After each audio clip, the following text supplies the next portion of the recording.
Hallo, córs di siorút. Beagan Gàidhlig, Isle of Tiree, a Moncaidh agus Na Cait. Bhfuil cuimhne agaibh go de theich Moncaidh a Pàirc na Beathaichean Fiadhaich ag Ceann Creige ag toiseach na bliadhna. Bha sin glé èibhinn agus thug gàire oirnn, a Moncaidh bochd, he ansa Phàirc a ríist. Bha Moncaidh an taigh nó ga an Tiriodh ans na seann a chiúns go rá imig Tirisdeach a seolach cuimhne an toiseach. Bha Moncaidh ans an taigh agaibh ans a chulas ag toiseach na fiche bheilín. Bha Teàrlach brath me hennar na heolatar agus thug Moncaidh gachi de Choll View. Chomh in neach nó ga man Moncaidh.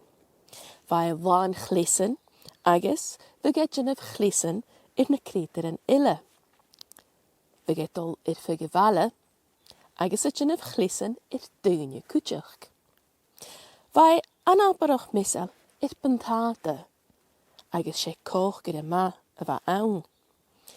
Bheith dul don fuchga bantáta agus bheith thurst crach bantáta a machas a fuchga nar a bheith an tachgras Bha tine foscailte an Choll View agus bheith Moncaidh a cur bantáta an sa bhua. Bheith an bhua a tuachtim a bantáta agus a brich a bantáta. Bheith Na Cait ag an tine gléithich. Nar a bheith an bantáta brich, bheith Moncaidh a léim cait agus a thurst a bantáta a machas an bhua le spóg an a Cait. Na Cait bochd. Chará mesach go a Moncaidh éitir. Ma dhéirigh nar a hiice Moncaidh, bheith Na Cait a roi a machas an taigh. Na ché a Moncaidh a bheith olc. Moncaidh go dearaf. The horse sin rud.